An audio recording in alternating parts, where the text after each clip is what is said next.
काशी लाल जोड़े में अभय के नाम का सिंदूर लगाए मंगलसूत्र पहने बैठी थी। उसे जैसे कोई होश नहीं था। उसकी आंखों के सामने बार बार सारे दृश्य आ जा रहे थे। अचानक से उसके मुंह से एक चीख निकल गई और वो जोर से रोने लगी, जैसे अपने अंदर के हर दर्द को निकाल देना चाहती हो। तभी मेज पर पड़ा उसका फोन बजा। उसने नजर उठा के देखा तो राजेंद्र जी का नंबर था। उसने कुछ सोचा और खुद को शांत करते हुए उसने फोन उठाया। फोन के दूसरी तरफ राजेंद्र जी की आवाज थी, लड़खड़ाती हुई। काशी बिटिया। वो उनकी ऐसी आवाज सुनकर परेशान होकर बोली, क्या हुआ चाचा जी? काशी इलाहाबाद चले आओ बेटा। राजेंद्र जी की आवाज में इस बार दर्द था। ये सुन उसने परेशान होते हुए पूछा, क्या हो गया चाचा जी? बाबा कैसे हैं? क्या हुआ बोलिए, ठीक है ना वो? आनंद का एक्सीडेंट हो गया है, आप जल्दी आ जाओ बिटिया। राजेंद्र जी ने इतना बोल के फोन रख दिया। ये सुनते ही वो घबरा गई और जल्दी से उठकर ऊपर कमरे में गई। वो कुछ देर में कपड़े बदल के नीचे आई, पर उसकी मांग में सिंदूर लगा था और गले में मंगलसूत्र भी था। काशी दौड़ के बाहर गई और गाड़ी निकाला और उसमें बैठ के गाड़ी स्टार्ट कर बनारस की गलियों से बाहर निकलने लगी। उसने जल्दी से जल्दी गाड़ी किसी तरह बनारस से बाहर निकाली और दौड़ा दिया इलाहाबाद जाने वाली रोड पर। वो इतनी स्पीड में गाड़ी चला रही थी कि जिसका उसे होश ही नहीं था। उसके आंखों से आंसू बहते जा रहे थे। वो मन ही मन भगवान से ये प्रार्थना कर रही थी कि उसके बाबा को कुछ न हो। दूसरी तरफ अभय एयरपोर्ट पहुंच चुका था। उसका चॉपर आके खड़ा था। वो बनारस को छोड़ के जा रहा था, पर जाते जाते अपने साथ बहुत कुछ लेकर जा रहा था। अभय आया और चॉपर के सामने खड़ा होकर एक बार पीछे मुड़ के आखिरी बार बनारस को देखा और जल्दी से चॉपर में जाकर बैठ गया। राणा भी उसके साथ बैठ गया। चॉपर बनारस से निकल चुका था। अभय के सामने सिर्फ काशी का चेहरा था। उसने आंखें बंद की और पीछे सर लगा के बैठ गया। रह रह के उसे बस काशी ही याद आ रही थी। राणा कुछ पूछना चाहता था, पर उसे अभी खामोश रहना ही ठीक लगा। अभय दूर जा रहा था, बनारस से, काशी से, पर उसे नहीं पता था कि अब न वो बनारस से दूर जा सकता था और ना ही काशी से, क्योंकि अब रिश्ता दोनों से था।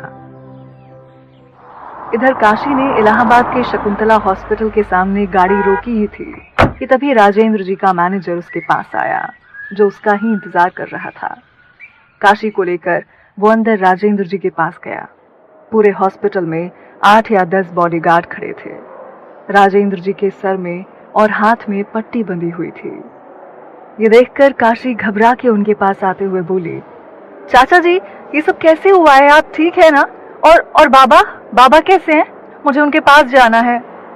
राजेंद्र जी की नजर जब काशी के मांग में लगे सिंदूर और गले में पहने मंगलसूत्र पे गई तो वो हैरान हो गए, पर इस वक्त आनंद जी का सोच के वो कुछ नहीं बोले।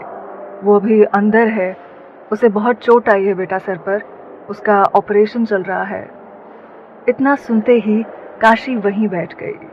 उसकी आंखों से आंसू रुक ही नहीं रहे थे। उसे ऐसे रोता हुआ देखकर राजेंद्र जी ने उसे अपने सीने से लगाते हुए कहा, मत रो मेरी बच्ची, सब ठीक हो जाएगा, कुछ नहीं होगा उसे। डॉक्टर अंदर आनंद जी की जान बचाने में लगे थे, पर खून रुकने का नाम ही नहीं ले रहा था। 2 घंटे हो गए थे, पर अभी तक कुछ पता नहीं चला था। काशी और राजेंद्र जी दोनों ही बैठे हुए थे। कुछ देर बाद जब डॉक्टर बाहर आए तो काशी भाग के उनके पास गई और उनसे पूछा, कैसे हैं मेरे बाबा? ये बोल उसने आस भरी निगाहों से उन्हें देखा। जी माफ करिएगा, पर हम उन्हें बचा नहीं पाए। डॉक्टर इतना बोल के चले गए। ये सुन काशी बेसुध सी गिरने को हो गई, लेकिन राजेंद्र जी ने आकर उसे संभाल लिया। उसकी जिंदगी जैसे एक पल में हवा के झोंके के साथ बिखर चुकी थी। वो वहीं बैठ के रोने लगी और राजेंद्र जी ने उसे अपनी बाहों में ले लिया। इस वक्त उनकी आंखों से भी आंसू रुकने का नाम नहीं ले रहे थे। वो समझ नहीं पा रहे थे कि क्या किया जाए। काशी आज अनाथ हो गई थी। उसकी जिंदगी में जीने की बस एक उम्मीद थी, जो वो भी आज नहीं बची थी। वो जोर जोर से रोई जा रही थी। उसका रोना सुन के खुद लगता था महादेव रो पड़े थे। पूरा हॉस्पिटल उसके रोने की चीखों की आवाजों से गूंज गया था। राजेंद्र जी की बाहों में रोते रोते काशी बेहोश हो गई थी। उन्होंने जब ये देखा तो परेशान हो गए। उसे उठाया और पास के एक कमरे में ले जाकर बिस्तर पर लेटा दिया। राजेंद्र जी ने जल्दी से डॉक्टर को बुलाया। जब कुछ देर में डॉक्टर आए तो उन्होंने काशी को चेक कर कहा, कुछ नहीं, बस शॉक की वजह से बेहोश हो गई है। ये बोलकर उसने एक इंजेक्शन दिया उसे और उसका बीपी नाप के चले गए। राजेंद्र जी बाहर आए और वहीं रखी हुई बेंच पर बैठ गए। क्यों चला गया तू? अरे इस फूल सी बच्ची के बारे में तो सोचा होता। कैसे जिएगी ये? कैसे संभाल पाऊंगा मैं इस बच्ची को अकेले? राजेंद्र जी ये कहकर अपना मुंह अपने हाथों में छुपाकर रो पड़े। कुछ देर बाद नर्स एक पेपर लेकर आई। सर, इस पेपर पर साइन कर दीजिए ताकि हम आनंद जी का मृतक शरीर आपको दे सकें। ये बोलकर उसने पेपर उन्हें दे दिया। राजेंद्र जी पेपर लेकर उस पर साइन कर उसे वापस कर दिए। नर्स पेपर लेकर वहां से चली गई। राजेंद्र जी को जब वापस से काशी का ख्याल आया तो उन्होंने सोचा कि अब कैसे उसे संभालना है। वो काशी के पास गए, उसे देखा। उसकी मांग का सिंदूर, उसके गले का मंगलसूत्र देखकर वो बोले, कुछ तो हुआ है आपके साथ काशी बिटिया। ये सिंदूर, ये मंगलसूत्र कैसे और क्यों? पर उससे पहले आप ठीक हो जाएं, हमें और कुछ नहीं चाहिए। बाकी जो आप बोलेंगी वो होगा। आखिर सच्चाई क्या है इस सिंदूर की, वो आप ही बता सकती हैं। कुछ देर बाद काशी को होश आया। राजेंद्र जी उसके पास बैठे हुए थे। वो उठते के साथ ही अपने बाबा के बारे में पूछने लगे। राजेंद्र जी ने उसे संभाला और आनंद जी के मृतक शरीर के पास ले आए। काशी आनंद जी के शरीर को देख चीख कर रो पड़ी। राजेंद्र जी किसी तरह उसे शांत कराते हुए बोले, बेटा, आनंद के शरीर को बनारस लेके चलना है। उन्होंने जैसे ये कहा, काशी उनकी तरफ देखने लगी। उसकी आंखों से आंसू बहे जा रहे थे। आनंद जी के मृतक शरीर के साथ वो लोग बनारस के लिए रवाना हुए। काशी बस अपनी आगे की जिंदगी के बारे में सोचे जा रही थी और राजेंद्र जी उसे लेकर घबरा रहे थे। रात के करीब 12 बजे तक वो सब मणिकर्णिका घाट पहुंचे, जहां इस वक्त बहुत सारी चिताएं पहले से जल रही थी। मणिकर्णिका घाट आज भी अहर्निश यहाँ दाह संस्कार होते हैं। यहाँ पर संस्कार की अग्नि कभी नहीं बुझती है। यहाँ सुबह से शाम तक चिता की अग्नि जलती रहती है। रात के वक्त भी चिता की अग्नि की रोशनी से ही ये सारा घाट रोशन रहता है। नजदीक में बनारस की आद्य शक्ति पीठ विशालाक्षी जी का मंदिर विराजमान है। एक मान्यता के अनुसार स्वयं यहाँ आने वाले मृत शरीर के कानों में तारक मंत्र का उपदेश देते हैं एवं मोक्ष प्रदान करते हैं। इस वक्त काशी मणिकर्णिका घाट पर दूर खड़ी चिताओं को जलते हुए देख रही थी। राजेंद्र जी गए और एक पंडित जी से बात कर आनंद जी का दाह संस्कार किया जाने लगा। उन्हें चिता पर लिटाया गया। लकड़ियां उनके ऊपर रखी गईं। पंडित जी ने चिता में अग्नि देने के लिए किसी को बुलाया तो राजेंद्र जी काशी के पास गए और उसका हाथ पकड़ के ले आए। ये देखकर पंडित जी ने कहा, पर लड़कियां अग्नि नहीं देती हैं। उनके ऐसा कहने पर राजेंद्र जी ने उनसे कहा, यह आनंद जी के लिए बेटे से बढ़कर हैं और अग्नि यही देंगी। इतना कह के उन्होंने काशी का हाथ पकड़ा और उसके हाथों में जलती हुई एक लकड़ी दी और चिता को उससे जलवाया। जैसे आनंद जी की चिता को अग्नि ने छुआ, वैसे ही काशी राजेंद्र जी से लिपट के रो पड़ी। उन्होंने खुद को भी उस वक्त बहुत मुश्किल से संभाला। जब तक चिता नहीं जल गई तब तक वो लोग वहां से नहीं गए। राजेंद्र जी के सारे बॉडीगार्ड वहीं खड़े थे और मैनेजर साहब भी। जब चिता पूरी तरह जल गई तो उसकी राख को लेकर राजेंद्र जी काशी के साथ वहां से निकल के 80 घाट पर आए। सुबह हो चुकी थी, पर सूरज निकलने में अभी वक्त था। उन्होंने आनंद जी की अस्थियों को गंगा के जल में प्रवाहित किया। काशी वहीं खड़ी एक टक गंगा के पाए विलीन होते आनंद जी के राख को देख रही थी कि तभी महागुरु वहां आके खड़े हो गए। उन्होंने काशी को आवाज देते हुए कहा, काशी बिटिया, ये तुम हो क्या? काशी और राजेंद्र जी उनके पास गए तो उन्होंने मंदिर के अंदर चलने को कहा। वो दोनों ही गुरुजी के पीछे चल पड़े। गुरुजी जाके अपने आसन पर बैठ गए और काशी, राजेंद्र जी उनके बगल में। महागुरु ने काशी को शांत भाव से देखा और उससे कहा, काशी, किस दुविधा में हो मेरी बच्ची? इंसान की मृत्यु को कोई नहीं टाल सकता, वो विधि का विधान है काशी।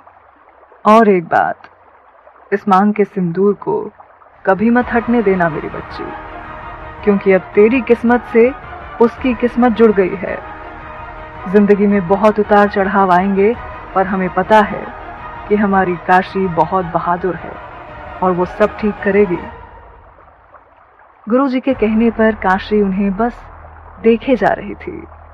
उसके मन में बहुत से सवाल थे, पर गुरुजी के ऐसे कहने पर वो खुद को शांत कर चुकी थी और कुछ चीजों को वक्त को सौंप चुकी थी। काशी कुछ देर वहीं बैठी रही, आंखें बंद करके। राजेंद्र जी को लेकर गुरुजी मंदिर की सीढ़ियों पर आ गए। राजेंद्र, काशी की जिम्मेदारी अब आपकी है। बस ये समझ लीजिए कि उसके एक पिता का हाथ छूटा है तो दूसरे पिता के साए में आज वो आई है। आपको अब काशी का पिता बनके उसे संभालना होगा और उससे उसकी शादी के बारे में कुछ मत पूछना। जब वो बताए तो सुन लेना। बस इतना जान लो, इसके आगे का सफर कठिन होगा, पर कुछ वक्त बाद सब ठीक होगा। इसे इसका हक खुद वो देगा, क्योंकि वो जहां होगा तड़प रहा होगा। काशी को अब अपने साथ यहां से ले जाओ और एक नई जिंदगी दो। गुरुजी के कहने पर राजेंद्र जी काशी के पास आए और उससे बोले, चलो काशी। उनकी बात सुन काशी उठी और गुरुजी के चरण छू वहां से राजेंद्र जी के साथ निकल गई। जाते हुए काशी आके घाट पर खड़ी हुई। उसे ऐसे घाट पर खड़ा हुआ देखकर राजेंद्र जी ने उससे कहा, काशी, आप हमारे साथ इंदौर चल रही हैं। अब आप हमारे साथ रहेंगी। ना मत कहना मेरी बच्ची, आपको मेरे दोस्त की कसम। ये सुन उसने बस हाँ में सर हिला दिया। वैसे भी अब उसका बनारस में रहने का कोई मतलब नहीं था। कौन था उसका यहाँ पर? उसने राजेंद्र जी के साथ जाना ही सही समझा। काशी आंखों में आंसू लिए खड़ी थी। आज वो आखिरी बार बनारस की सुबह देख रही थी। काशी ने जाने से पहले शालिनी को मैसेज करके सब बता दिया था। फिर राजेंद्र जी उसे लेकर एयरपोर्ट पहुंचे। वहां उनका खुद का प्लेन खड़ा था। वो सबके साथ बैठे और बनारस से निकल गए। काशी बनारस को छोड़ चुकी थी। उसे रह रह के आनंद जी के साथ बिताए वक्त याद आ रहे थे। काशी वो जगह छोड़ के जा रही थी जहां वो पैदा हुई, जहां बड़ी हुई, जहां की हवाओं में भी उसकी आवाजें गूंजी हुई थीं। आज वो वहां से दूर जा रही थी।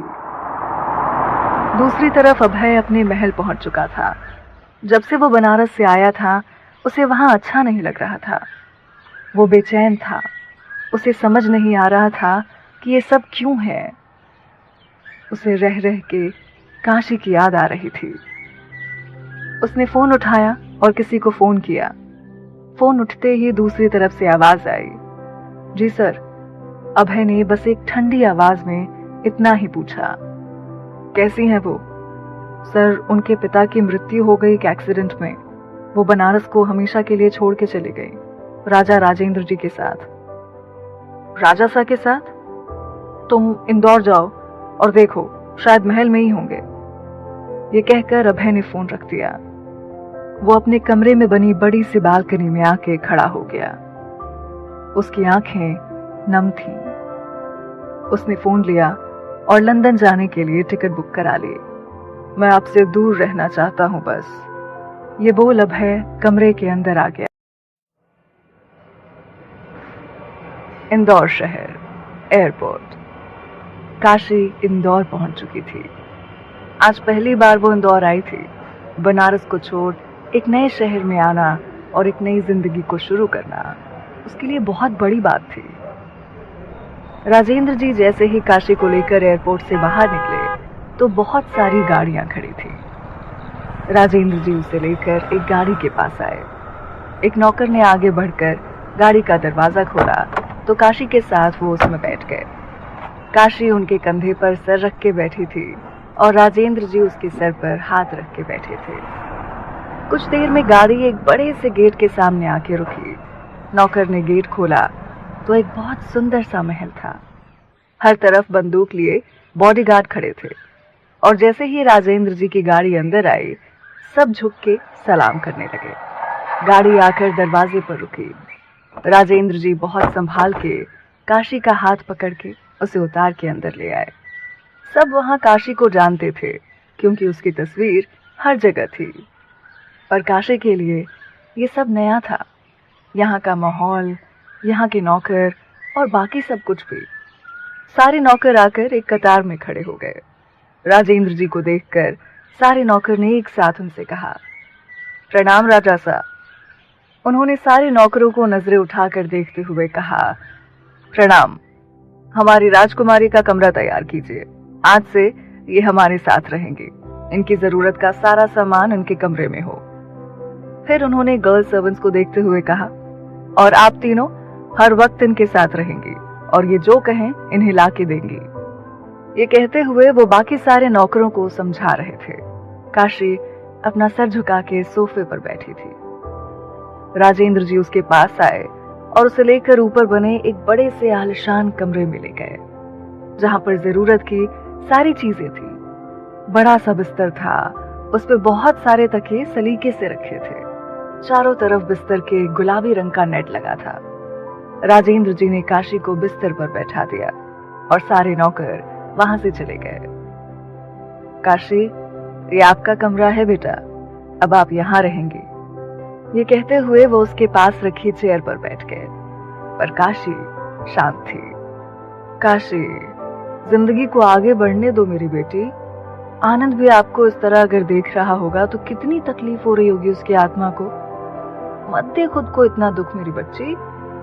राजेंद्र जी के इतना कहने पर काशी उनके सीने से लगकर रो पड़ी थी। उन्होंने काशी को शांत करा सुला दिया और खुद उसके कमरे से चले आए। वो काशी को उसके कमरे में सुला के जब नीचे आए तो एक बूढ़े से नौकर जिसका नाम रघु था, उन्होंने आगे आकर उनसे पूछा, साहेब, काशी बिटिया ऐसे यहाँ क्या हुआ? सब ठीक तो है ना? काका, आनंद अब इस दुनिया में नहीं रहा, इसलिए काशी को हम अपने साथ ले आए। इतना कह के राजेंद्र जी रो पड़े। इसके आगे कुछ भी कह पाने की हिम्मत उनमें नहीं थी। काका ने उन्हें संभालते हुए कहा, साहेब, मृत्यु से कौन भाग पाया है? अब आपको खुद को संभालना है, क्योंकि अब काशी बिटिया आपकी जिम्मेदारी है। काशी बिटिया की शादी कब हुई? काका का ये सवाल सुन के राजेंद्र जी सोच में पड़ गए। काका, काशी की शादी के बारे में कोई नहीं पूछेगा और ना ही इस महल में कोई चर्चा होगी इस बारे में। वो जिस तरीके से यहाँ रहना चाहती है रहेंगी। राजेंद्र जी ने महल के सभी काम करने वालों को ये बात कहा और वहां से चले गए। राजस्थान, अभय का ऑफिस। अभय अपने ऑफिस में बैठा काम कर रहा था कि तभी राणा उसके केबिन में आते हुए बोला, हुकुम साहब, आप लंदन जा रहे हैं? उसने ये बात ऐसे पूछा था जैसे उसे इस बारे में कोई जानकारी ही नहीं थी, और ये सच भी था। जी हाँ, और कुछ महीने में अपना काम वहीं से करूंगा। इतना कह के उसने अपना लैपटॉप बंद किया और कोट पहनकर बाहर जाने लगा। राणा उसके पीछे चलने लगा और दोनों साथ में लिफ्ट में चले आए।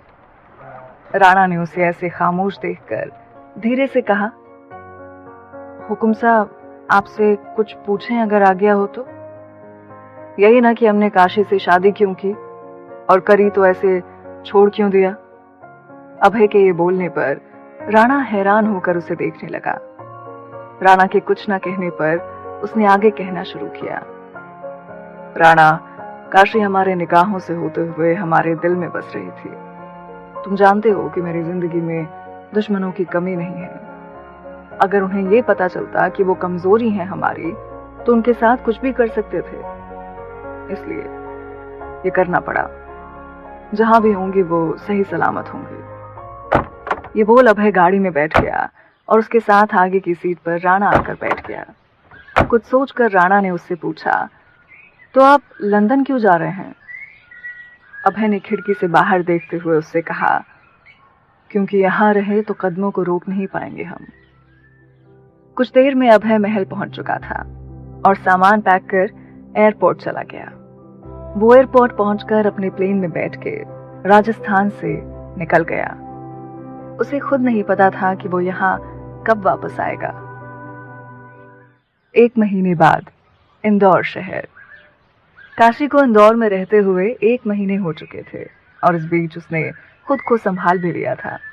राजेंद्र जी को उसने अपनी शादी के बारे में सब बता दिया था। उन्होंने उसके फैसले का आदर किया और काशी जैसे रहना चाहती थी वैसे ही रहने दिया। इसलिए काशी ने अभय को तो नहीं, पर उसके नाम को, उसके नाम के सिंदूर को और मंगलसूत्र को अपने साथ जोड़ लिया था।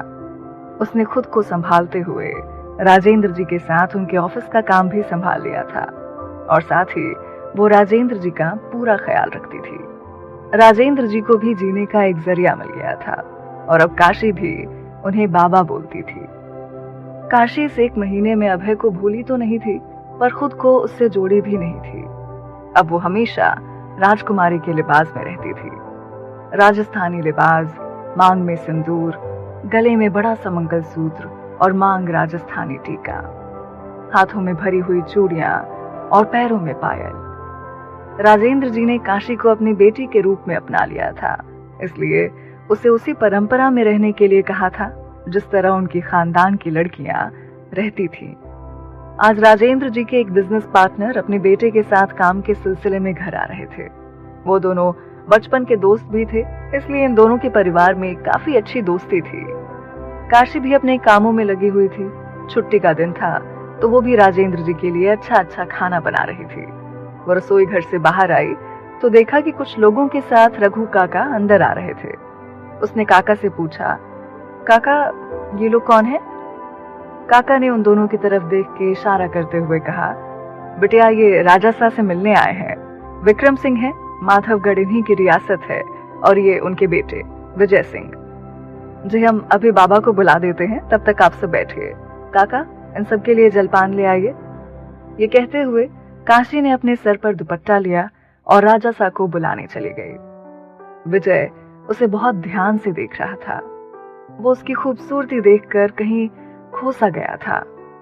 काशी के खुले बाल जो कमर तक आ रहे थे, राजस्थानी लिबास उस पे बहुत भा रहा था। काशी कुछ देर में राजेंद्र जी को बुला लाई। राजेंद्र जी आए तो विजय ने उनके पैर छुए। उन्होंने उसे आशीर्वाद देते हुए कहा, जीते रहिए विजय, आप कब आए अमेरिका से? विजय ने उनके पास बैठते हुए कहा, जी अंकल बस 2 दिन हुए, पापा आ रहे थे तो सोचा कि मैं भी आ जाऊं और आपसे मिल लूं। वो सब बात कर ही रहे थे कि तभी काशी सबके लिए चाय नाश्ता ले आई। उसे सबसे मिलवाते हुए राजेंद्र जी ने कहा, इनसे मिलिए, ये काशी है, हमारी राजकुमारी। उन्होंने जब काशी का परिचय अपनी बेटी के रूप में कराया तो विक्रम सिंह और विजय थोड़ा हैरान थे। काशी दोनों को प्रणाम कर वहां से चली गई। विक्रम जी की सवालिया नजरों को देख के राजेंद्र जी समझ गए थे। आप ये सोच रहे हैं ना विक्रम कि ये हमारी बेटी कैसे? ये कहते हुए उन्होंने विक्रम की तरफ चाय का कप बढ़ा दिया। विक्रम जी ने चाय लेते हुए कहा, जी मैं यही सोच रहा था। तो राजेंद्र जी ने उन्हें सारी बात बता दी। विजय ने उनसे काशी के बारे में और जानने के लिए पूछा। काशी जी की शादी, इस पर राजा साहब ने कहा, उनकी शादी के बारे में हम उनसे कभी नहीं पूछते और ना ये हक हमने किसी और को दिया है। काशी इस शादी को निभाना चाहती हैं, इसलिए हम उनके फैसले की कदर कर रहे हैं। ये सब सुनकर विजय काशी के बारे में सोचने लगा। उसके बारे में जानकर इतना समझ गया था कि काशी एक बहुत अच्छे दिल की लड़की थी। कुछ देर राजेंद्र जी से बात करके वो सब चले गए। विजय जाते जाते काशी को ही देख रहा था जो कोई काम कर रही थी। विजय जा चुका था काशी को अपनी निगाहों में लेके, पर काशी इन सब से बेखबर थी। रात का वक्त, काशी का कमरा। काशी अपने कमरे में सो रही थी। उसे रह रह के सपने आ रहे थे। वो नींद में ही चीखने लगी। राजेंद्र जी भागते हुए अपने कमरे से उसके कमरे में आए और उसके सर पर हाथ रख उसे शांत करके सुला दिया। इस सपने के दर्द को हम समझ सकते हैं काशी, पर माफ कर दो, हम कुछ कर नहीं सकते। ये बोल उन्होंने सोती हुई काशी को देखा और बाहर जाकर एक नौकरानी को बुला के उसे काशी के पास रुकने का बोल के चले गए। अगली सुबह उठ के काशी मंदिर में पूजा करके राजेंद्र जी के लिए खुद नाश्ता बना रही थी कि तभी विजय महल में आया। काका उसे राजेंद्र जी के कमरे में ले गए। उन्हें देखकर विजय ने उनसे कहा, प्रणाम अंकल जी। उसकी आवाज सुन जब राजेंद्र जी ने उसकी तरफ देखा तो वो हाथों में फूल लिए खड़ा था। उसे देखकर उन्होंने अखबार फोल्ड करके सामने टेबल पर रखते हुए कहा, आप आज सुबह सुबह यहाँ कैसे? जी हाँ अंकल जी, बल्कि आज नहीं, मैं अब आपके साथ हर दिन ऑफिस जाऊंगा, क्योंकि पापा जी का हुक्म है जो वो कल आपके सामने देकर गए हैं। ये बात विजय ने थोड़ा मजाकिया अंदाज में कहा था। तभी काशी राजेंद्र जी के कमरे में आते हुए बोली, बाबा चलिए नाश्ता लग गया है। उसे वहां देखकर विजय ने अपने साथ लाया हुआ फूलों का गुलदस्ता उसे देते हुए कहा, गुड मॉर्निंग प्रिंसेस, और ये प्यारा सा गुलाब प्यारी सी प्रिंसेस के लिए। उसके हाथ से गुलदस्ता लेते हुए उसने हैरानी से कहा, आप यहाँ सुबह सुबह? हाँ प्रिंसेस, और सॉरी, अब आपको एक आदमी का नाश्ता एक्स्ट्रा बनाना पड़ेगा, क्योंकि अब मैं रोज यहाँ से अंकल जी के साथ ही ऑफिस जाऊंगा काम सीखने। विजय बस बेधड़क बोले जा रहा था।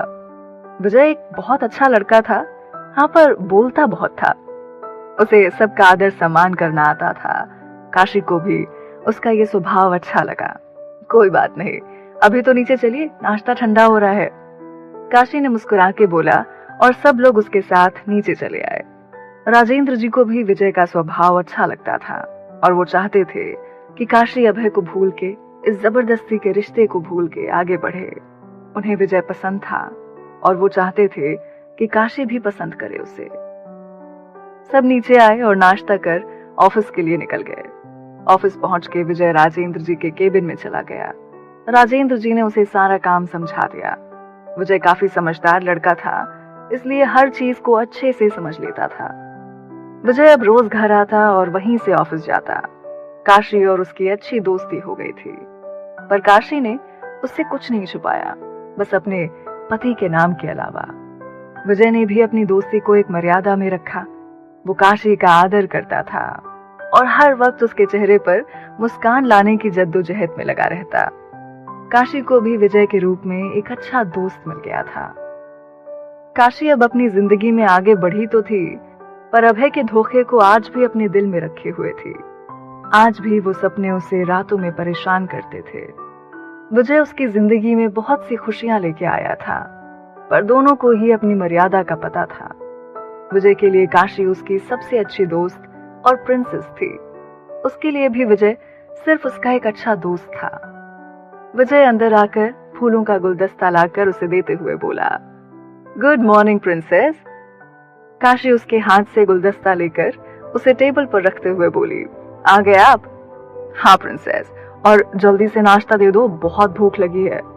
ये बोलकर विजय खाने के टेबल के पास आ गया। काशी ने नाश्ता टेबल पर रखते हुए कहा, आप क्या यहाँ कुंवर साहब सिर्फ खाने आते हैं? वैसे आपको एक और बात बतानी थी। वो क्या है? वो ये कि आज हम कुछ दिनों के लिए अमेरिका जा रहे हैं, पापा के बिजनेस के काम के सिलसिले में, तो कुछ दिन आपको हम फोन पे परेशान करेंगे प्रिंसेस। ये बोल विजय नाश्ता करने लगा। काशी उदास तो थी, क्योंकि एक वही तो था जिससे वो खुल के बात करती थी। विजय ने नाश्ता किया और उसे बाय बोल के वहां से चला गया। काशी भी ऑफिस आई और काम देखने लगी।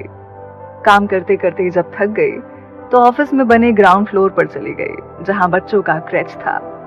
काशी ने ऑफिस की जितनी भी महिला कर्मचारी थी, उनके बच्चों के लिए यहाँ क्रेच बनवाया था, ताकि वो अपना काम भी कर सकें और बच्चों के लिए परेशान भी ना हो।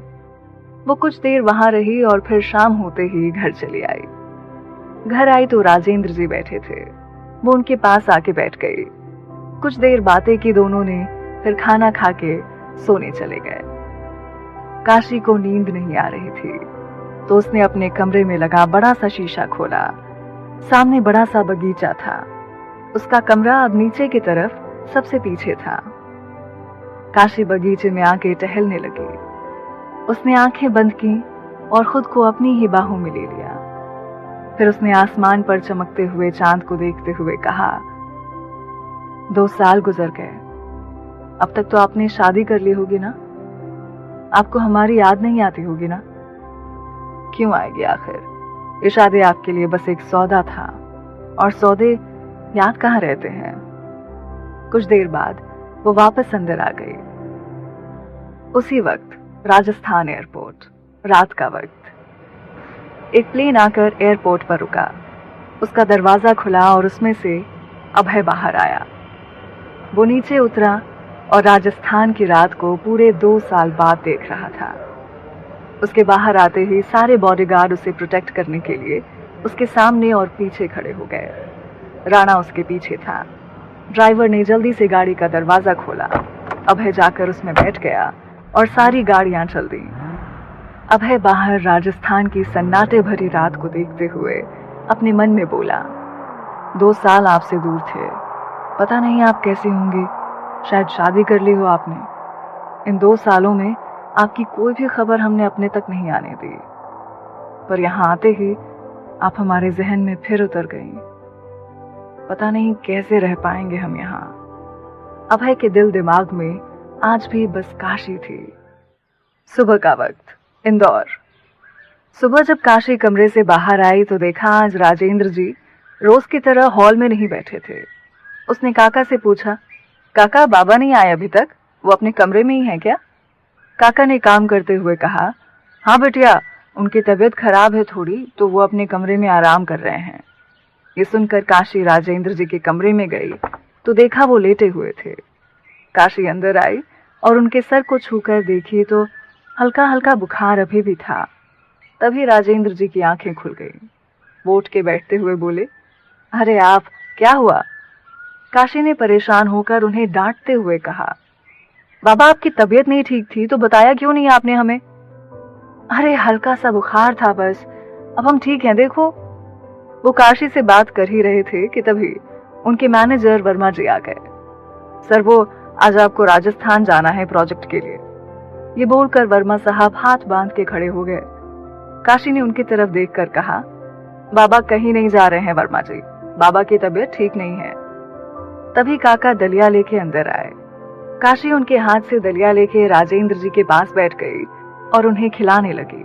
वर्मा जी ने चिंता जताते हुए कहा, पर बिटिया हमें प्रोजेक्ट मिलना बहुत जरूरी है। हम ठीक हैं हमारी राजकुमारी।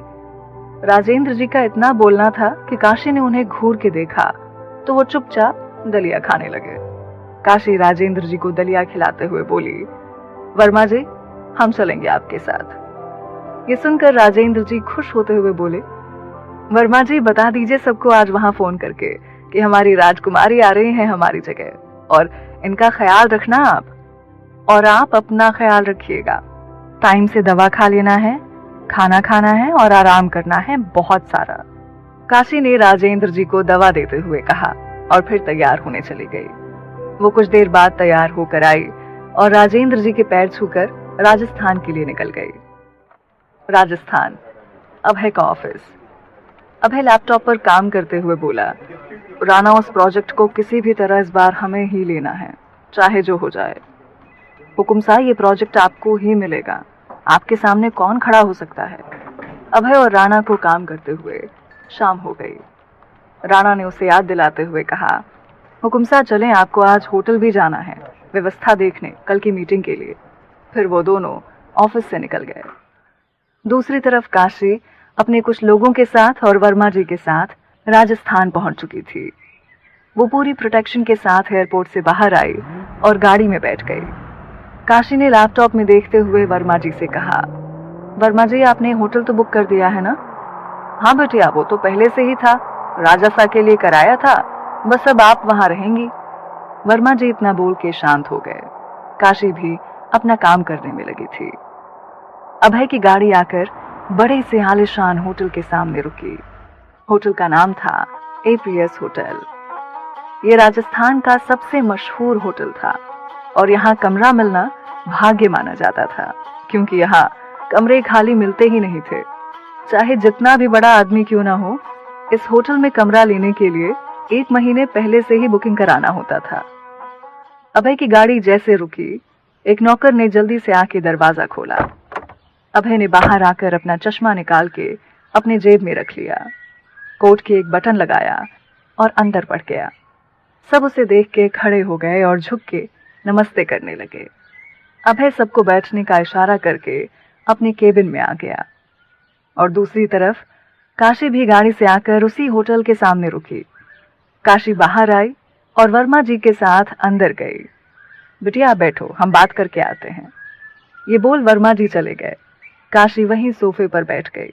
तभी वर्मा जी के साथ एक होटल का कर्मचारी आकर बोला, चलिए राजकुमारी जी। काशी सबके साथ चल पड़ी। बॉडीगार्ड वहीं नीचे खड़े रहे। होटल के नौकर ने जाकर रूम दिखाया और फिर वहां उसे छोड़कर वापस चला आया। वर्मा जी का कमरा भी बगल में था। काशी ने राजेंद्र जी को फोन किया। उनसे बात करने के बाद वो काम में लग गई। अभय भी अपना काम करके वहां से चला गया, पर आज उसे यहां से जाने में अजीब सा एहसास हो रहा था। वो जैसे जैसे दूर जा रहा था, उसे अजीब सा एहसास हो रहा था। काशी भी थकी थी तो सो गई। सुबह का वक्त, अभय के होटल का कॉन्फ्रेंस हॉल। सारे बड़े से बड़े व्यापारी यहाँ हॉल में बैठे थे। अभय जैसे ही हॉल में आया, सब खड़े हो गए और झुक के उसे नमस्कार किया। अभय भी आदर भाव के साथ हाथ जोड़ लिया और जाकर अपनी जगह पर बैठा ही था कि तभी उस प्रोजेक्ट के हेड सुरेश महलावत जी आए और अभय को देखकर बोले, खंबागड़ी हुकुम सा।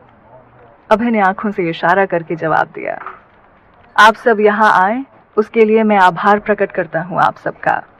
और एक समाचार ये भी है कि राजा राजेंद्र सिसोदिया जी नहीं आ सके, इसलिए उनकी बेटी यहाँ हमारे साथ उपस्थित है। तो मिलिए राजकुमारी काशी प्रताप सिंह से।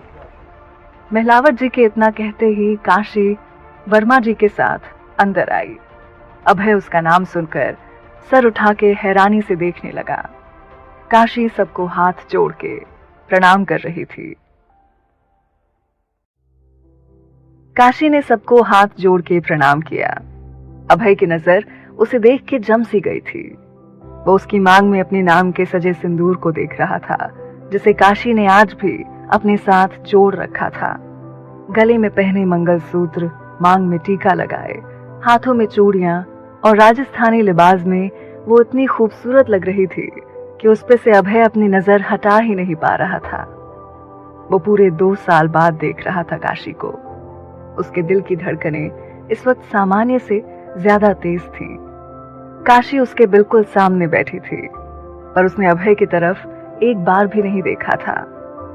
मीटिंग शुरू हुई और महलावत जी बोलना शुरू किए। तो जैसे हर बार ये प्रोजेक्ट हुकुम शाही ले जाते हैं और शायद आज भी ये उन्हें ही मिलता, पर कोई है जो उनकी टक्कर का निकला और हमें उनका भी प्रेजेंटेशन बहुत पसंद आया और हुकुम शाह और उस शख्स की सोच दोनों ही उम्दा है।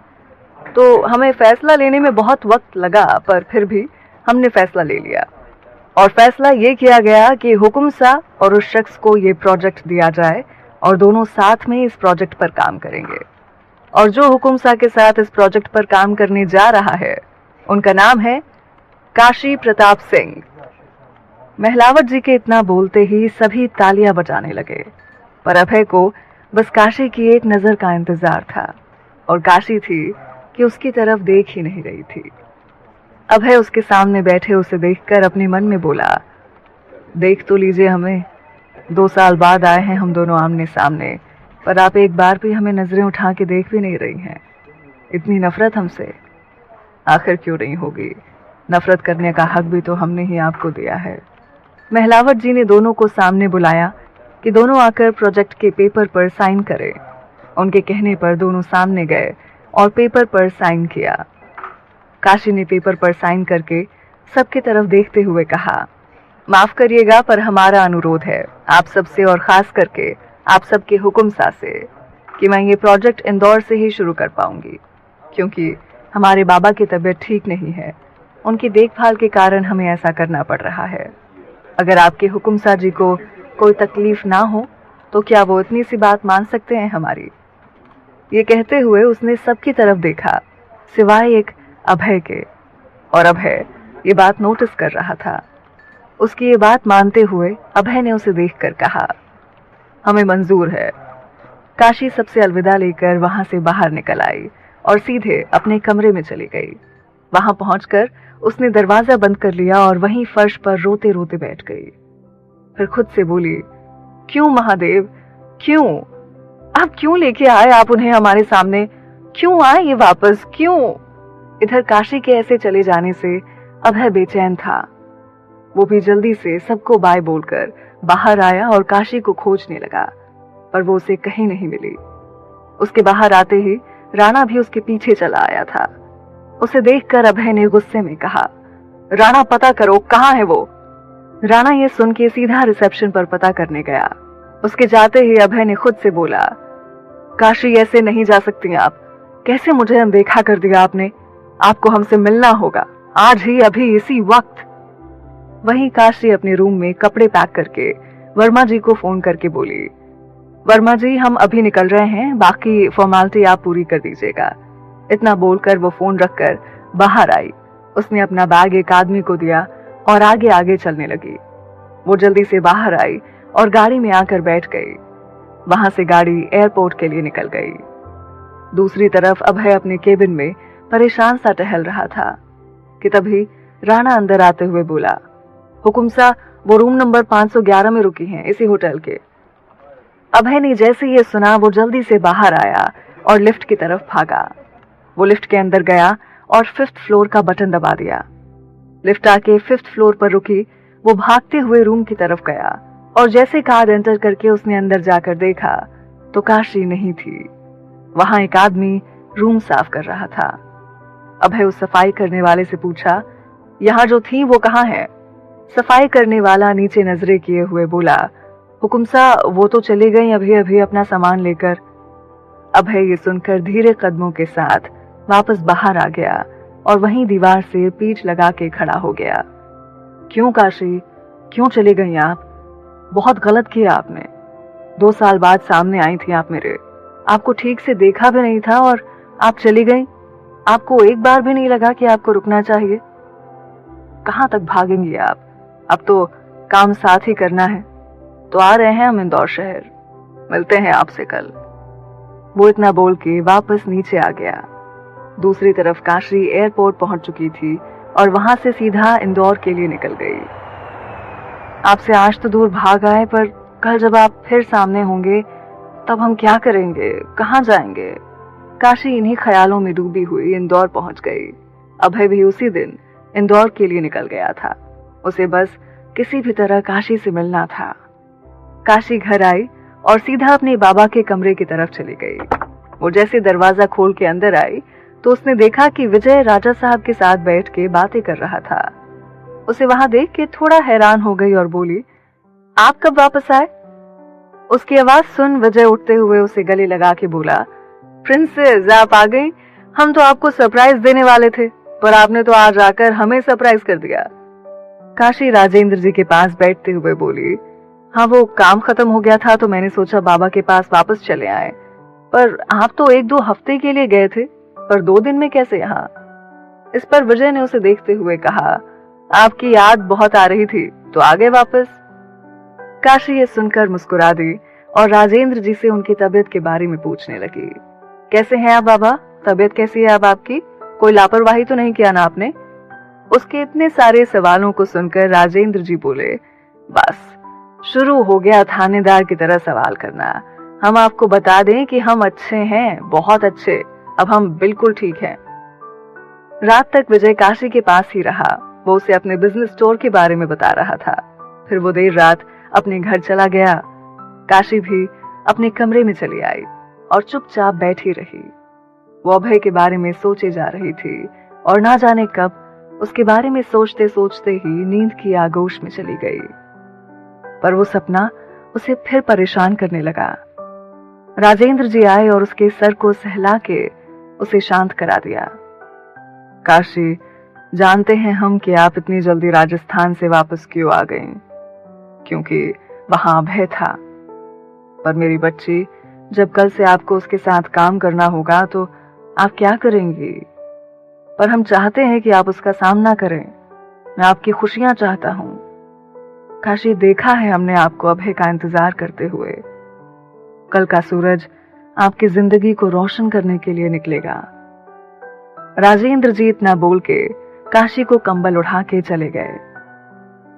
सुबह का वक्त, राजेंद्र जी का ऑफिस। काशी ऑफिस में बने अपने केबिन में बैठी काम कर रही थी। विजय आज अभी तक ऑफिस नहीं आया था।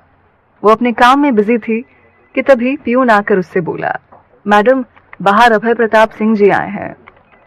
अभय का नाम सुनते ही काशी का लैपटॉप पर चलता हाथ रुक गया। वो खुद को हिम्मत देते हुए बोली, उनका सामना तो आपको करना होगा काशी। काका, आप उन्हें बैठाएं, हम आते हैं। ये बोल काशी अपना लैपटॉप बंद करने लगी। पियून उसके केबिन से निकलकर अभय के पास गया और उसे एक कमरे में बैठाकर चला आया। अभय शीशे से बाहर ही देख रहा था। काशी रूम की तरफ ही बढ़ी आ रही थी। वो रूम में आई तो अभय उसके सामने खड़ा था। राणा जी उसके पीछे खड़े थे। अभय ने देखा कि काशी की नजरें अभी भी उसे नहीं देख रही थी। प्रणाम, आइए हम आप सबको बाबा से मिलवा दें। ये बोल काशी बिना अभय की तरफ देखे रूम से बाहर आई और चलने लगी। राणा, है ना तेवर बिल्कुल हुक्मरानी सा बनने के इनके अंदर? बताओ, कल से अपने ही पति को नहीं देख रही हैं नजरें उठा के? ये बोल अभय उसके पीछे पीछे चलने लगा। उसके पीछे चल रहा अभय उसे देखकर फिर राणा से बोला, देख रहे हो ना राणा, राजस्थान का हुक्म सा, जिसके पीछे पूरा राजस्थान चलता है, उसे भी उसकी बीवी ने उसके पीछे चला दिया। ये सुन राणा मुस्कुरा दिया। काशी एक केबिन के दरवाजे के सामने रुकी और उसे खोलते हुए बोली, बाबा, हम अंदर आए? अरे, हमारी राजकुमारी को पूछने की जरूरत नहीं है, आइए। उनके कहने पर काशी अभय के साथ अंदर आई। अभय ने रिस्पेक्टफुली हाथ जोड़ के कहा, प्रणाम राजा साहब। अभय, आप आ गए, आइए बैठिए। ये कहकर राजेंद्र जी उठ के अभय को गले लगा लिए। फिर अभय को प्रोजेक्ट मिलने की बधाई दी और प्रोजेक्ट के बारे में बात करने लगे। बातों के बीच बीच में अभय की नजर बार बार काशी पर चली जा रही थी। पियून आया और चाय नाश्ता रख के चला गया। राजेंद्र जी ने सब कुछ डिस्कस किया और फाइल अभय को पकड़ाते हुए बोले, तो मैं ये उम्मीद कर सकता हूँ कि आप दोनों ये प्रोजेक्ट अच्छे से करेंगे? अभय ने तिरछी नजरों से काशी को देखते हुए कहा, बिल्कुल सर, इस प्रोजेक्ट में मैं अपना दिल दिमाग सब लगा दूंगा। राजेंद्र जी उसका इशारा समझ गए थे। कुछ देर बात करने के बाद काशी के साथ उठ के अभय उसके ही केबिन में आ गया। काशी ने उसे बैठने का बोलकर अपनी सेक्रेटरी को बुला लिया। वो अपने सेक्रेटरी मधु के थ्रू अभय से बात कर रही थी। वो लोग बात कर ही रहे थे कि तभी विजय अंदर आकर कहा, गुड मॉर्निंग प्रिंसेस। अभय की नजर उस पे गई तो वो विजय को देख के पहचान गया कि वो माधवगढ़ के कुंवर हैं। उसे देखते हुए काशी बोली, आ गए आप कुंवर सा, हो गई आपकी सुबह? अब क्या करें हम प्रिंसेस, सुबह आंखें नहीं खुली। ये कहते हुए विजय ने काशी के टेबल पर रखे गुलदस्ते के पुराने फूलों को निकाल के अपने साथ लाए नए फूलों को उसमें लगा दिया। तभी उसकी नजर अभय पर पड़ी, जो इतनी देर से उसे बैठा घूरे जा रहा था।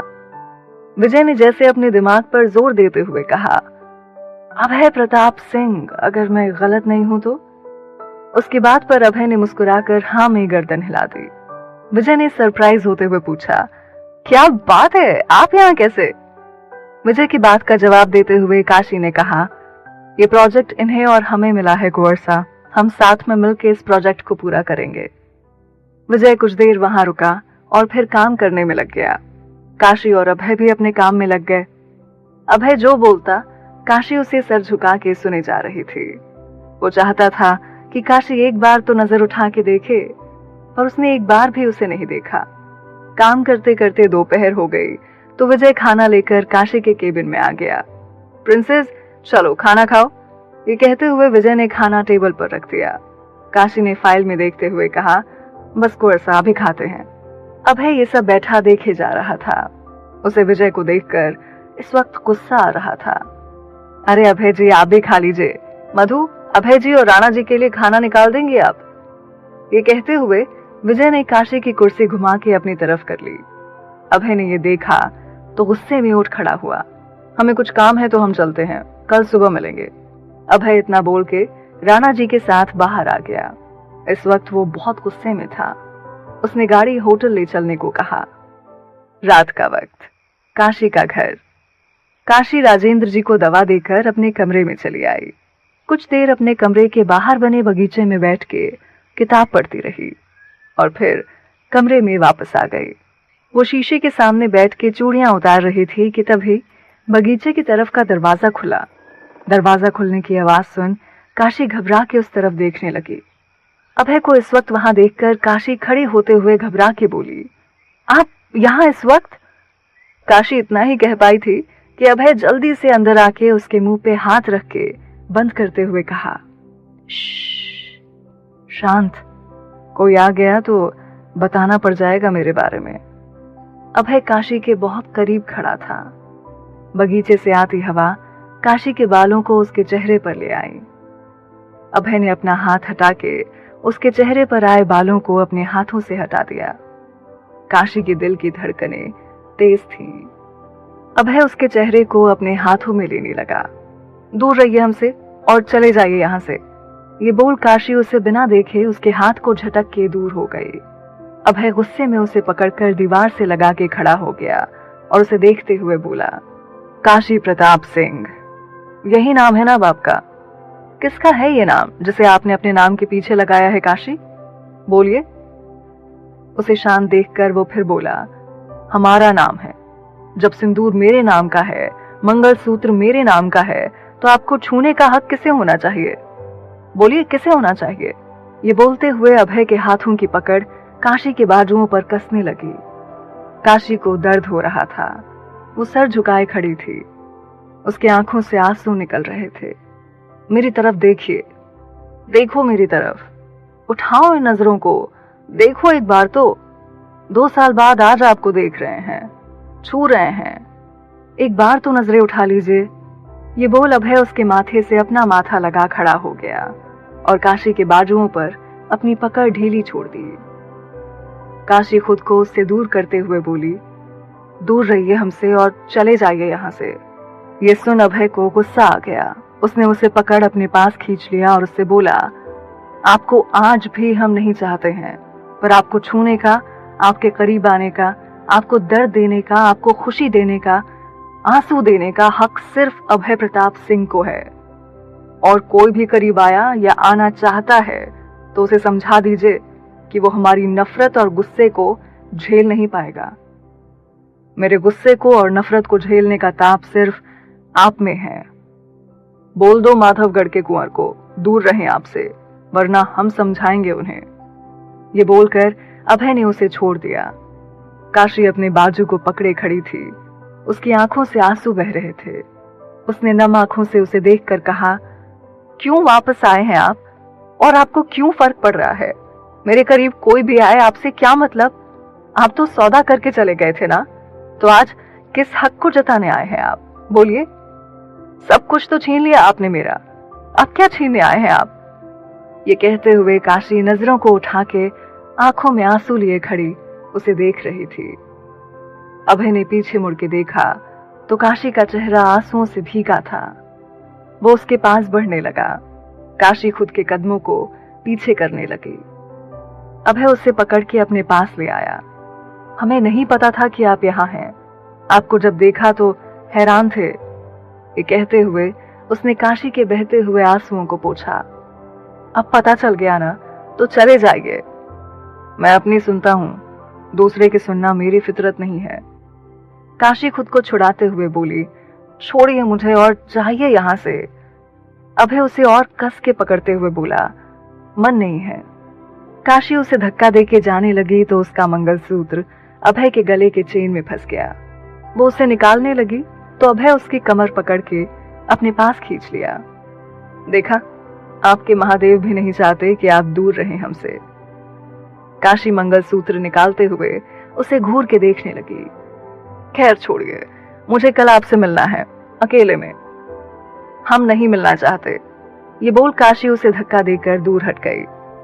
आपसे पूछा नहीं है, बताया है। कल आप शाम को मेरे साथ रहेंगी। लड़ो झगड़ो, थोड़ा गुस्सा करो मुझ पर और फिर चली जाना। तो कल मिलते हैं हुक्मरानी साहब, बाय। ये बोलकर अभय वहीं से वापस चला गया जहां से आया था। उसके जाते ही काशी ने जल्दी से दरवाजा बंद कर लिया और पर्दे लगा दिए। सुबह का वक्त, अभय के होटल का रूम। आज सुबह से ही अभय के चेहरे पर स्माइल थी। वो अपनी टाई बांधे जा रहा था और मुस्कुराए जा रहा था। तुम आ गए वापस और तुमने मुझे बताया भी नहीं, क्यों अभय? अभय ने आवाज की तरफ मुड़ के देखा तो उसकी दोस्त मालिनी ये कहते हुए रूम के अंदर आ रही थी। मालिनी राजा सुजीत सिंह की बेटी थी।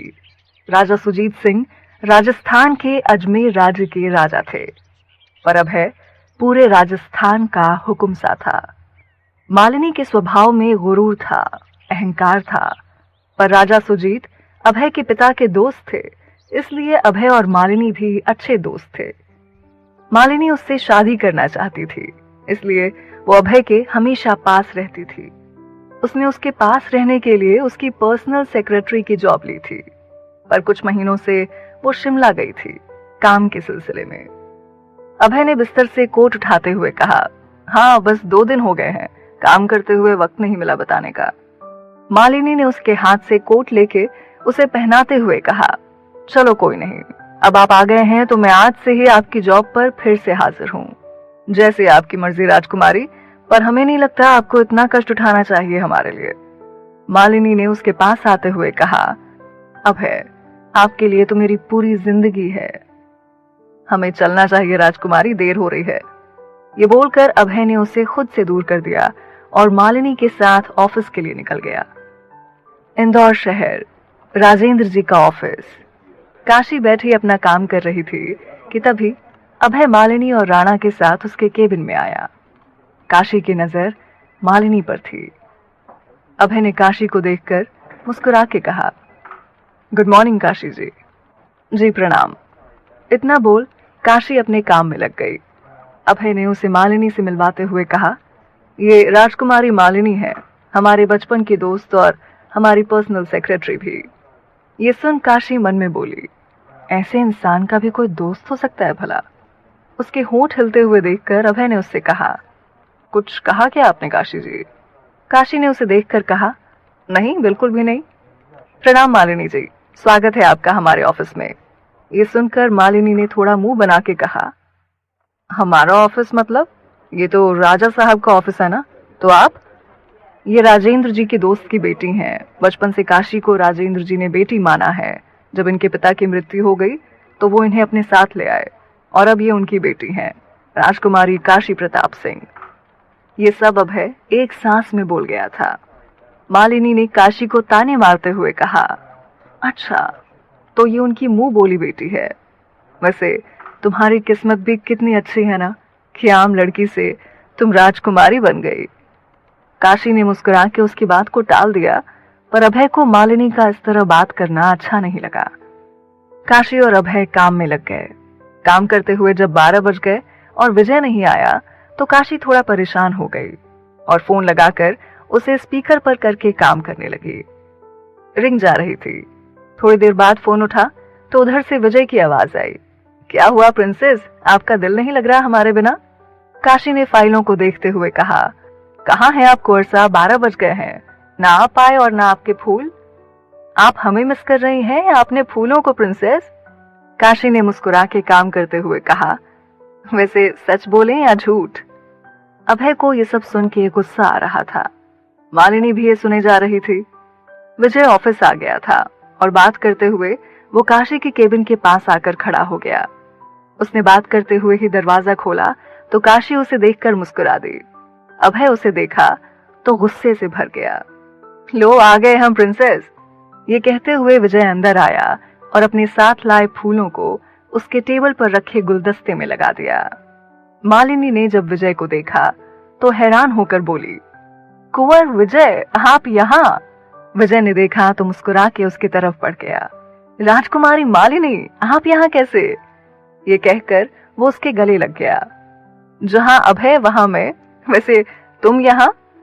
अरे हम तो प्रिंसेस के लिए आते हैं, उनका ख्याल रखने। ये बोलकर विजय ने काशी को देख के मुस्कुरा दिया। वो काशी के पास वाली कुर्सी पर बैठ के काम करने लगा। अभय की नजर बार बार काशी पर चली जाती थी। मालिनी काशी के मांग का सिंदूर देख के पूछने लगी, काशी, तुम्हारे पति कहाँ हैं? मालिनी के पूछने पर अभय काशी की तरफ देखने लगता है। काशी ने भी हैरान होकर उसकी तरफ देखा। विजय कुछ बोलने ही वाला था कि काशी बोल पड़ी, वो हमारे साथ नहीं रहते। ये सुनकर मालिनी ने फिर पूछा, क्यों, वो साथ क्यों नहीं रहते हैं? काशी ने काम करते हुए कहा, उनके लिए ये शादी बस एक सौदा थी जो उन्होंने किया और चले गए। अभय काशी की तरफ ही देख रहा था। उसके चेहरे पर कोई भाव नहीं थे कहते हुए, और विजय को गुस्सा आ रहा था मालिनी के सवाल पूछने पर। तो अगर वो तुम्हें छोड़ के चला गया तो तुम क्यों इस बोझ को उठा रही हो? क्यों उस रंग को अपने माथे पर सजा रखा है? तुम्हें भी ये मंगलसूत्र उतार देना चाहिए, आगे बढ़ना चाहिए, तुम्हें शादी कर लेनी चाहिए, और मेरे ख्याल से कुंवर जी ठीक रहेंगे आपके लिए। राजकुमारी, रिश्ते बोझ नहीं होते हैं, ये वो धागा होता है जिसे आपको बहुत संजो के रखना पड़ता है। और जिसे आपने लाल रंग कहा, वो जब किसी लड़की के मांग में भरा जाता है तो वो सिर्फ लाल रंग नहीं, उसके सुहाग की निशानी हो जाती है। इस सिंदूर को तो खुद भगवान भी नहीं हटाने का सोच पाते, तो मैं कैसे कोशिश कर लेती। और जिस मंगलसूत्र की बात कर रही हैं, वो सिर्फ मंगलसूत्र नहीं, बल्कि काली मोतियों में बांध के बनाया गया एक बंधन है जिसे कोई नहीं तोड़ पाता। ये काली मोतियां रिश्ते को कभी नजर नहीं लगने देती हैं। और रही बात मेरी दूसरी शादी की, तो ये रिश्ता उन्होंने या मैंने नहीं जोड़ा है मालिनी जी, ये खुद मेरे महादेव की मर्जी थी। ये उनकी बनाई गई जोड़ी है, तो इसे मैं तोड़ने वाली कौन होती हूँ? वो मुझे छोड़ के गए, इस रिश्ते को सौदा समझ के गए, तो मैं क्या कर सकती हूँ? पर मैं भगवान के बनाए इस रिश्ते को सौदा नहीं बोल सकती हूँ। ये रिश्ता मैं अपनी आखिरी सांस तक निभाऊंगी। और आपके आखिरी सवाल का जवाब, कुंवर सा जैसा अच्छा इंसान बहुत नसीब वालों को मिलता है, पर वो मेरा नसीब नहीं है। मेरा नसीब उनके साथ है जिनके साथ मेरी शादी हुई है। कुंवर सा और हमारा रिश्ता बस एक दोस्त का है, एक सच्चे और अच्छे दोस्त का। काशी के जवाब से मालिनी निशब्द हो चुकी थी और विजय के चेहरे पर मुस्कान आ गई थी। अभय काशी को बहुत गौर से देख रहा था। आज असल मायने में उसे शादी की पवित्रता का मतलब पता चला था। काशी ने उसे शादी से जुड़े उस लाल रंग और मंगलसूत्र की अहमियत बताई थी, उससे जुड़े फर्ज बताए थे जो शायद ही आज से पहले कभी अभय को पता था। 4 बज गए तो मालिनी कुछ जरूरी काम का कहकर वहां से चली गई। विजय राजा साहब के साथ एक मीटिंग में जाने लगा तो काशी ने आवाज देकर उसे रोककर कहा, कुंवर साहब रुकिए। विजय उसके पास आके बोला, बोलो प्रिंसेस, क्या हुआ? आप बाबा के साथ जा रहे हैं ना, तो उनका ख्याल रखना और उन्हें बाहर का कुछ मत खाने देना। और हमारे लिए प्रिंसेस? आपके लिए, रुकिए। ये बोलकर काशी ने अपने बैग से एक छोटा सा टिफिन बॉक्स निकालकर उसे दिया। अरे वाह, मालपुआ मेरे लिए, विजय खुश होके बोला और काशी को गले लगा लिया। अभय को जरा भी अच्छा नहीं लगा उसका यूं काशी को छूना। विजय वहां से चला गया। अब केबिन में बस काशी और अभय थे। अभय उसे देखे जा रहा था। काशी अपना काम कर रही थी। उसके बालों की एक लट उसके चेहरे पर आके उसे परेशान किए जा रही थी। अभय को काशी इस वक्त बहुत प्यारी लग रही थी। शाम तक दोनों काम करते रहे। सारे ऑफिस वाले भी जा चुके थे, पर काशी अपने काम में लगी थी। तभी राणा अंदर आते हुए बोला, हुकुम सा सब चले गए हैं, शाम हो गई है, चलें? अभय ने घड़ी में वक्त देखा तो 7 बज रहे थे। उसने लैपटॉप बंद किया और राणा को दे दिया, पर काशी काम करने में ही लगी थी। अभय ने काशी को देखकर कहा, घर नहीं जाना आपको? काशी लैपटॉप पर काम करते हुए बोली, बस थोड़ा सा काम है, आप जाइए, हम करके जाएंगे। ये सुनकर अभय राणा के साथ चला गया। काशी कुछ देर काम करती रही, फिर उठी और खिड़की के पास आकर खड़ी हो गई। आपको हमारे बारे में सब पता है, यहाँ तक कि हमारी बीती जिंदगी में क्या हुआ वो भी पता है। और जब आपको सब पता है तो ये क्यों नहीं पता कि आपके लिए उस एक फैसले ने मेरी जिंदगी को बदल दिया। हुकुम सा, आप तो चले गए इस रिश्ते को सौदे का नाम देके, अपने बदले को लेके, पर हम तो आज भी इस रिश्ते में बंधे हैं। आपके लिए तो बस सब कुछ एक खेल था, पर शादी और रिश्ते खेल नहीं होते हैं हुकुम सा, ये बात आपको जानना होगा। काशी आसमान की तरफ देख के बोली जा रही थी। कुछ देर बाद उसने अपना सामान लिया और ऑफिस से बाहर आ गई। उसने देखा बाहर कोई नहीं था, न गाड़ी थी ना ही ड्राइवर था। उसने फोन निकाला और जैसे बात करने के लिए नंबर डायल किया, वैसे ही उसके सामने एक गाड़ी आकर रुकी और किसी ने उसका हाथ पकड़ के अंदर खींच लिया। काशी ने जब नजरें उठा के देखा तो सामने अभय बैठा हुआ था। उसे सामने बैठा देखकर उसने गुस्से में कहा, आप, ये क्या हरकत है? इस पर अभय ने उसकी तरफ मुस्कुरा के देखते हुए कहा, मैंने कल मिलने का कहा था, पर आप शायद भूल गई। उसकी इस बात पर काशी ने गाड़ी के दरवाजे का लॉक खोलते हुए कहा, हमें घर जाना है। राणा, गाड़ी राजस्थान ले लो, आपकी हुक्मरानी सा अपने घर जाना चाह रही हैं। ये बोल अभय मुस्कुरा दिया उसे देखकर तो काशी गुस्से में आ गई। बाबा हमारा इंतजार कर रहे होंगे, गाड़ी रोकिए। कोई इंतजार नहीं कर रहा होगा, क्योंकि हमने राजा सा से बोल दिया है कि आप और मैं एक मीटिंग में जा रहे हैं। काशी गुस्से में बैठी रही, और वो कर भी क्या सकती थी। अभय उसे देख के मुस्कुराए जा रहा था। काशी को ये देखकर और गुस्सा आ रहा था और उसने गुस्से में उससे कहा, ऐसे क्या देख रहे हैं आप? देख रहे हैं कोई गुस्से में भी इतना हसीन कैसे हो सकता है। इस जवाब से काशी को और गुस्सा आ गया। तभी उसका फोन बजा तो देखा विजय का फोन था। वो जैसे ही फोन उठाने वाली थी कि अभय ने उसके हाथ से छीन के फोन काट दिया। ये क्या किया आपने? हमारा फोन वापस कीजिए। ये कहते हुए काशी फोन लेने के लिए आगे बढ़ी तो अभय ने फोन बंद करके अपने कोट के पॉकेट में डाल लिया और उसके दोनों हाथों को पकड़ते हुए कहा, चुपचाप बैठिए। कुछ देर में गाड़ी आकर एक फार्म हाउस के आगे रुकी। अभय बाहर आया पर काशी नहीं उतरी। अभय ने उसकी तरफ का दरवाजा खोलकर उससे बोला, बाहर आइए हुक्मरानी सा। काशी ने कोई जवाब नहीं दिया और वैसे ही बैठी रही। उसके ऐसे ही बैठे रहने पर अभय ने उससे फिर पूछा, आप नहीं उतरेंगी? काशी वैसे ही बैठी रही। अभय ने एक नजर देखा और झुक के उसे बाहों में उठा के गाड़ी से बाहर ले आया। ये देखकर काशी ने झुंझला के कहा, ये क्या कर रहे हैं आप? छोड़िए मुझे। अभय ने उसे देखते हुए कहा, बस चुप, कितना बोलती हैं आप काशी, चुप अब, वरना। उसके ऐसे बोलने पर काशी ने उसकी तरफ गुस्से से देखकर कहा, वरना क्या करेंगे आप? वरना आप तो जानती हैं, हम मुंह बंद करना अच्छे से जानते हैं हुक्मरानी सा। उसके ऐसे बोलने पर काशी ने उसकी तरफ गुस्से में देखकर कहा, वरना क्या करेंगे आप? वरना तो आप जानती हैं, हम मुंह बंद करना अच्छे से जानते हैं हुक्मरानी सा। अभय के ऐसे बोलने पर काशी ने गुस्से से मुंह फेर लिया। वो काशी को अपनी बाहों में उठाए हुए अपने फार्म हाउस के अंदर लेकर आ गया। राणा जी गाड़ी लेकर चले गए। अभय अंदर आया और काशी को ऊपर कमरे में ले जाकर बिस्तर पर बैठा दिया। काशी ने उसे खुद से दूर करते हुए कहा, ये कहाँ लेके आए हैं आप हमें? अभय उसके सामने बैठते हुए बोला, ये हमारा फार्म हाउस है, हमने कल ही यहाँ पर खरीदा है, सोचा यहाँ सबसे पहले आपके साथ आए तो हम आपको ले आए। हमें जाना है यहाँ से, हमें बाबा के पास जाना है। ये कहकर काशी खड़ी होकर जाने लगी तो अभय ने उसे पकड़ के अपने पास खींच लिया। काशी आकर बिस्तर पर गिर गई।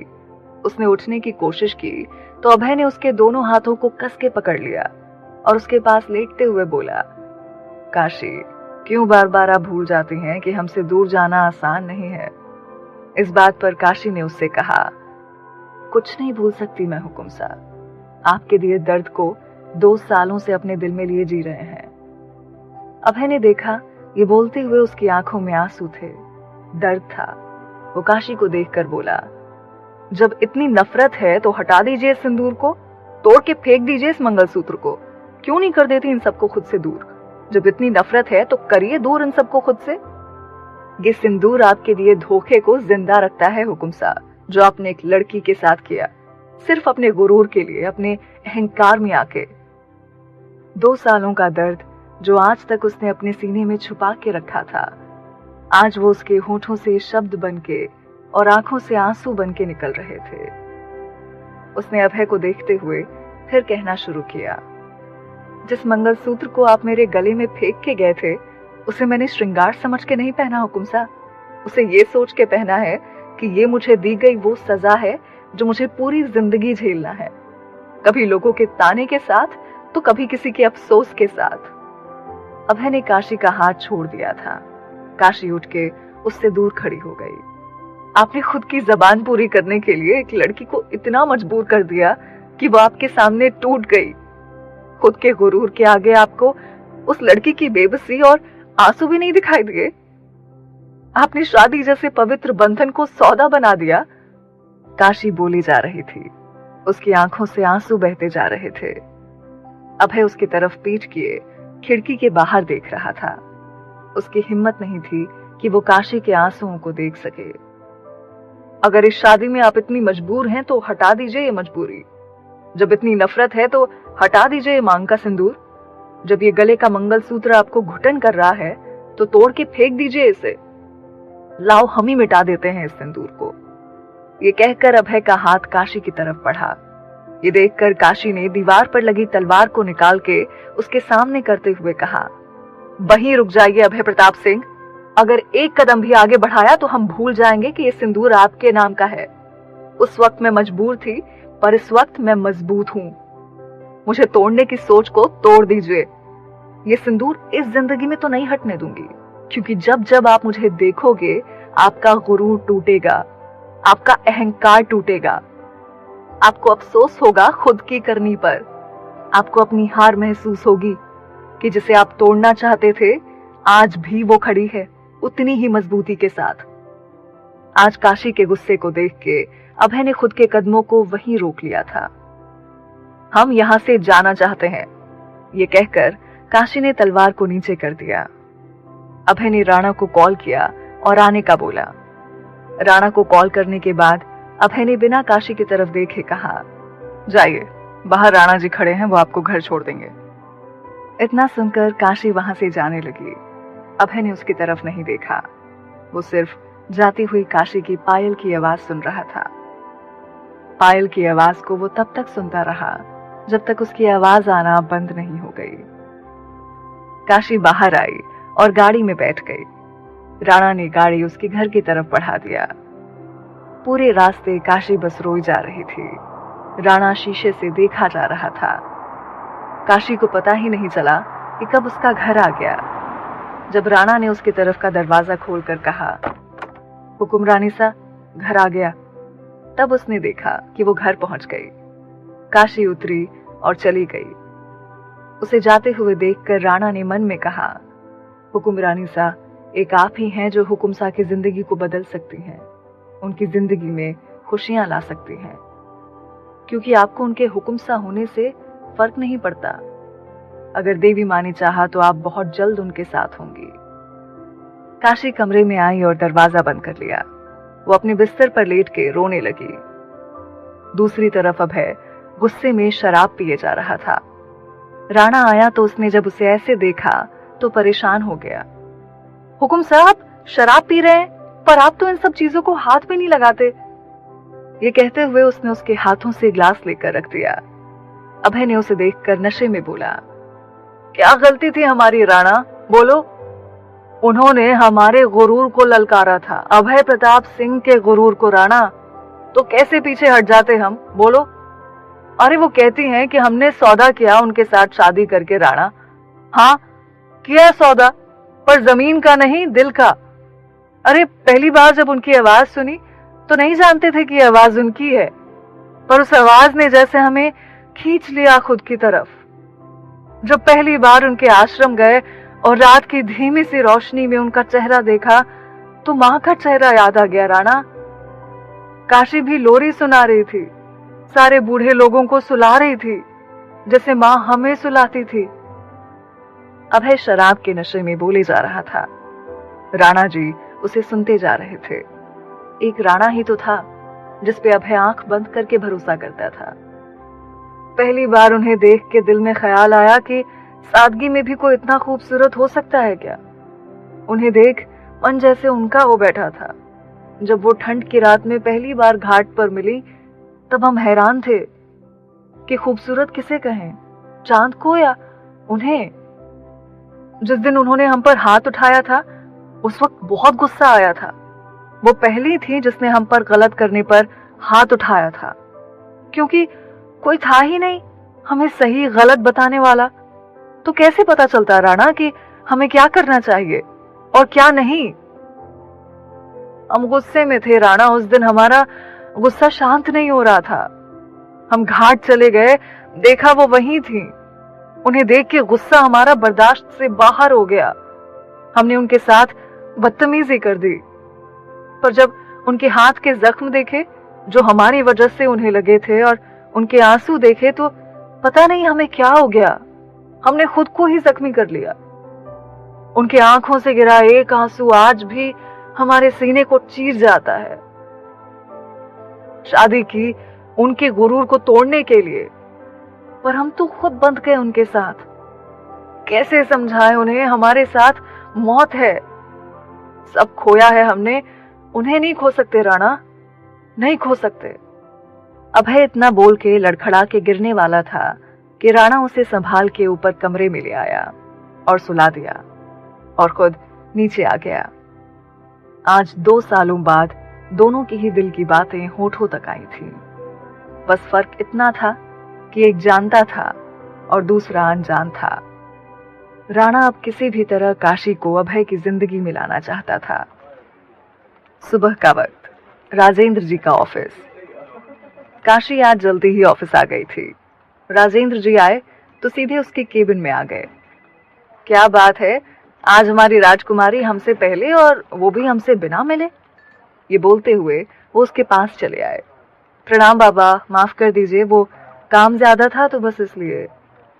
राजेंद्र जी ने एक बॉक्स उसकी तरफ बढ़ाते हुए कहा, जन्मदिन की बहुत बहुत बधाई हो हमारी राजकुमारी। काशी ने बॉक्स लेते हुए उनके गले लग के कहा, शुक्रिया बाबा, आपको याद था।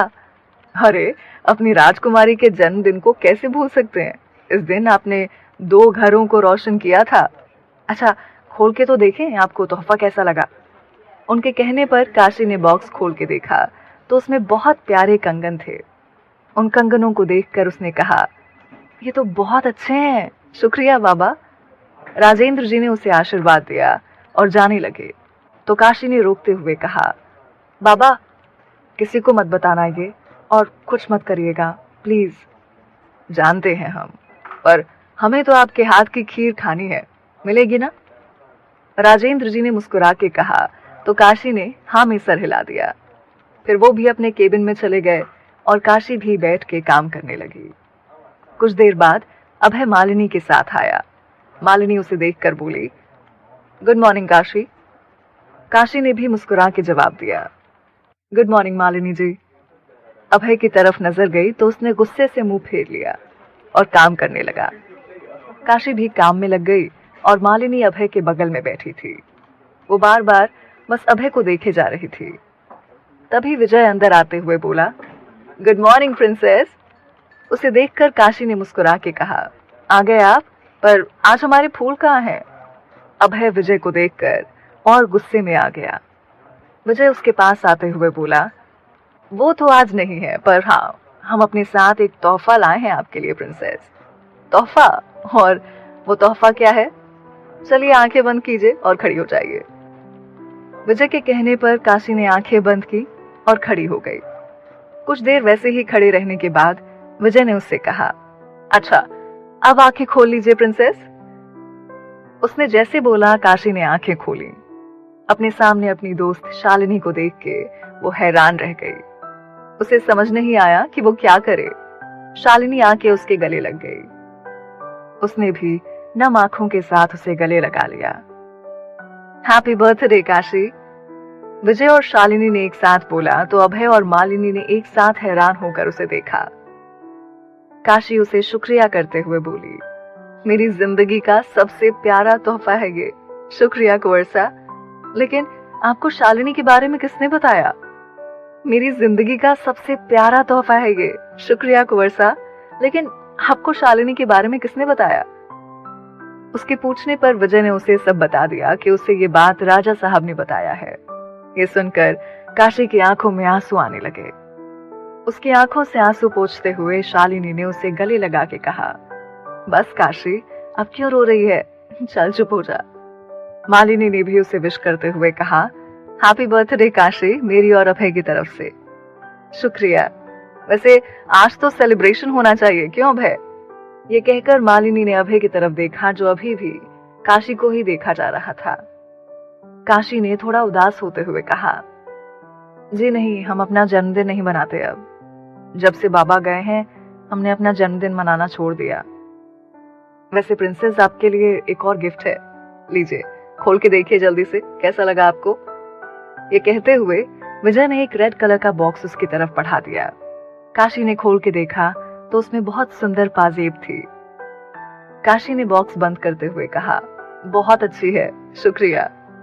काशी ने अभय की तरफ देखकर कहा, हुकुमसा, अगर आपको बुरा ना लगे तो क्या आज हम घर जा सकते हैं? उसने बस हाँ में सर हिला दिया। काशी शालिनी और विजय के साथ घर के लिए निकल गई।